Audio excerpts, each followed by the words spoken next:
everyone, my name is Kylie, and today I want to talk about something that's honestly a bit heavy, but really important, and that is why so many people with mental illness end up incarcerated instead of getting the treatment that they actually need. So this topic means a lot to me from my nursing background because we're seeing so many people who are suffering from mental illness who need psychiatric treatment be treated as criminals by society. And when you really look at the research and hear real experiences, it becomes very clear that our society has built and reinforced a system that punishes people for struggling because humans are so uncomfortable by those who they see as abnormal. In so many cases, the people who need the most care are the ones who get it the least. And the places they're sent, these prisons and jails, are some of the worst environments for someone dealing with mental illness. So today, I'm going to break down what the research says, how we got here, what inequality shaped this problem, and the real alternatives that actually help people heal and what we can do to make change.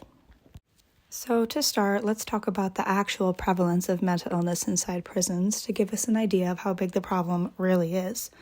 So prior to conducting research, I already had expected the numbers to be high, but I didn't quite expect them to be this high.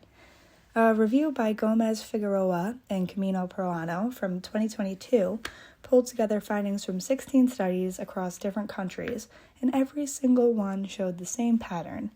Mental illness rates in prisons are way higher than in the general public. Depression, anxiety, psychotic disorders, all of it appears at much higher rates. And it's not just that people go in already struggling, but the environment itself makes symptoms worse or creates them. Prisons deal with overcrowding, isolation, lack of stimulation, and constant stress. All of these are things we know exacerbate mental health conditions as is, but they also do not consider that the individual needs of people with specific mental illnesses need specific accommodations as they experience reality in altered manners. The way they disregard these unique requirements is inhumane and deeply worsens the symptoms of illnesses these individuals deal with. Another study by Canada and colleagues really opened my eyes. They interviewed 43 people who'd been previously incarcerated and had a mental illness to analyze what their experiences were like. What stuck out to me the most was how many of these people described trying to get help but ended up hitting barrier after barrier. The most common barriers that they described included long waits, not enough medical staff, the officers treating them as if they were faking their symptoms, and a system that was confusing to navigate. A lot of them basically said, I needed help and I couldn't get it. So prisons are overflowing with mental health needs, but are completely unprepared to meet them. And that gap between need and support is where so much harm happens to these individuals. Now that we've covered the basis of the problem, I thought it was important to figure out how history built this system. So to understand how we got here, I turned to an article written by Paul Gianfrido in 2012. He used to be a policymaker in Connecticut around the time of deinstitutionalization, and he admitted that the policies that shut down psychiatric hospitals in the 80s were supposed to create better community care, but the community care never actually got built. So they closed all these mental health institutions that were treating so many people and did not provide them with a replacement alternative, leaving close to 500,000 with no support. Gianfrido's own son ended up bouncing between homelessness, jail, and psychiatric crises because there was nowhere for him to go. Reading his experience made me realize that this oversight was a big failure that shaped our entire system. Today, jails and prisons have basically taken the place of mental health facilities, even though they were never meant to. And knowing this history helps explain why people with mental illnesses get pushed into the justice system so easily. It isn't because they're necessarily dangerous, but rather because the treatment system failed them long before they ever met a police officer, or maybe before they were even born. Since we're talking about systematic failures, it's important to look at this from a sociological standpoint to try and figure out why punishment became the default. So another piece of evidence that really shifted my thinking was a chapter by Liat Ben Moshe from 2014. She explained that prisons and psychiatric hospitals have always served similar purposes. Both of them control and isolate people who society labels as deviant or different. And the people targeted are usually those who already face inequality, whether it's people with disabilities, people living in poverty, or people of color.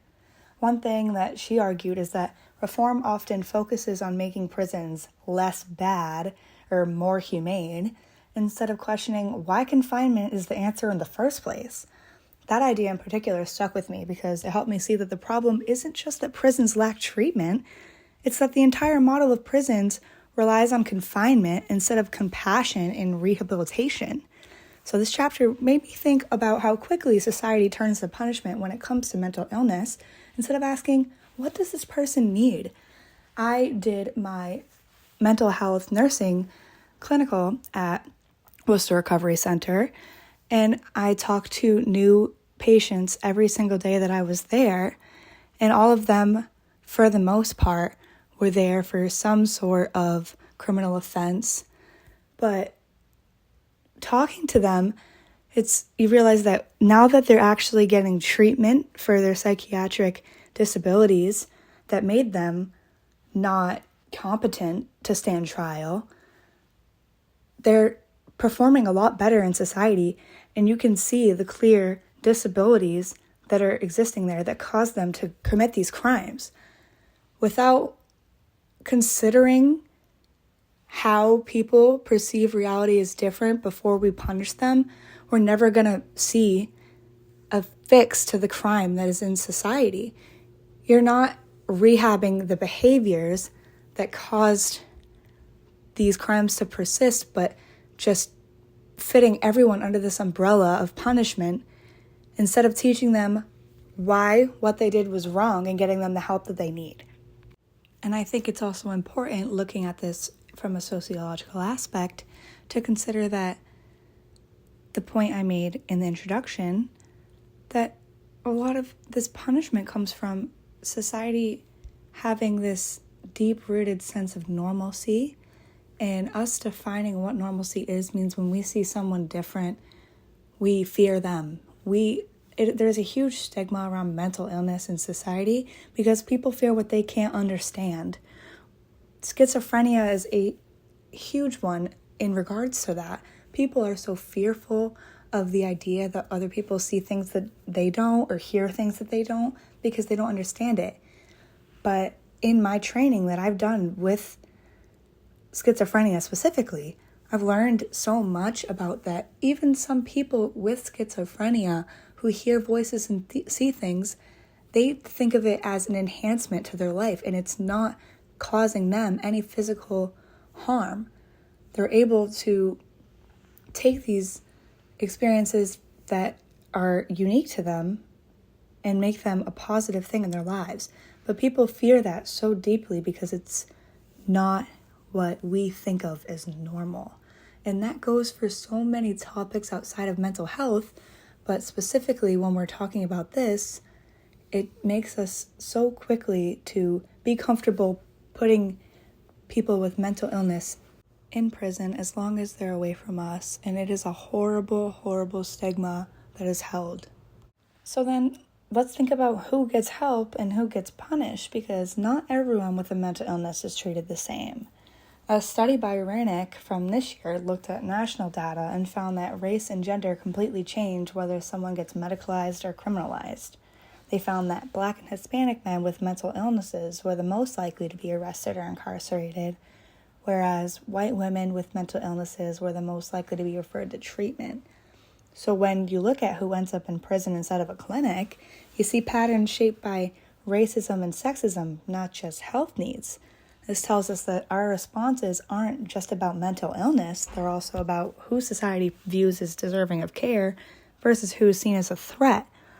This disparity repeats throughout our justice system and has become a major part of why certain groups are overrepresented in prisons. Now I want to focus on what incarceration does to mental health. So even for people who enter prison without a severe mental illness, the environment can still be damaging. A study protocol by Kuna and colleagues from 2023 talks about the psychological effects of imprisonment, explaining how things like isolation, overcrowding, and the constant stress of the environment in general damages people's mental well-being. Even though it's a study protocol, meaning that the results of the study aren't published yet, it still gives us a good base understanding of the mechanisms behind why so many people come out of prison worse than they ever went in. Prisons do not rehabilitate mental illness, they deepen it. Even though this topic and all of its implications can feel really heavy to talk about, the research also shows that change is absolutely possible and within reach. This year, Batiste, Evans, and Phillips found that even really simple outreach after someone leaves jail can reduce repeat offenses by 12%. All these outreaches provide is things like basic follow-ups, just checking in and making sure people know where to go for help. Something as simple as that small gesture and just providing basic human support had a great impact, which goes to show that the systems don't actually care to prevent repeat offenses, as they aren't even attempting the bare minimum to make change. Then, last year, Hale Merriam and colleagues studied a peer navigation program. Basically, people who had lived through incarceration and mental illness helped others during release with re-entry to society. The participants of the program said that they finally felt understood and supported, two things that prison failed to give them. These studies made me feel hopeful, honestly. They showed that we don't need massive, impossible systems to begin to fix this problem. Sometimes the most powerful thing we can offer people is human connection and empathy.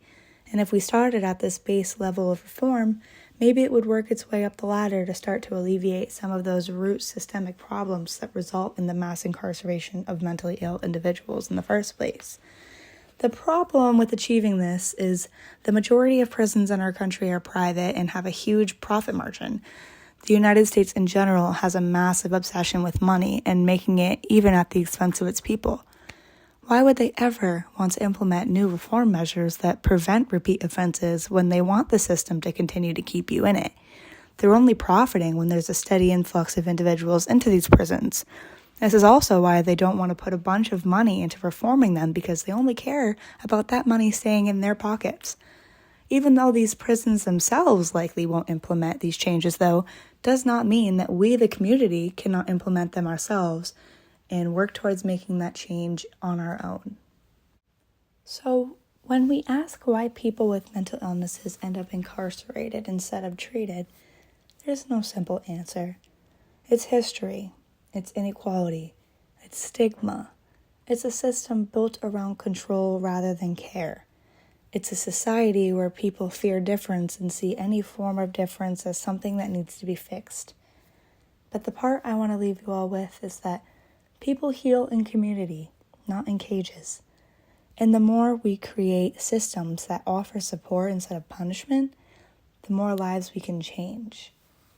Thank you so much for listening. I hope that this information has impacted you and inspired you as much as it has me. And I hope that you can personally have an open mind and be aware of how these problems persist in society, and think about what you might be able to do personally to assess your own biases and recognize these issues firsthand. Thank you.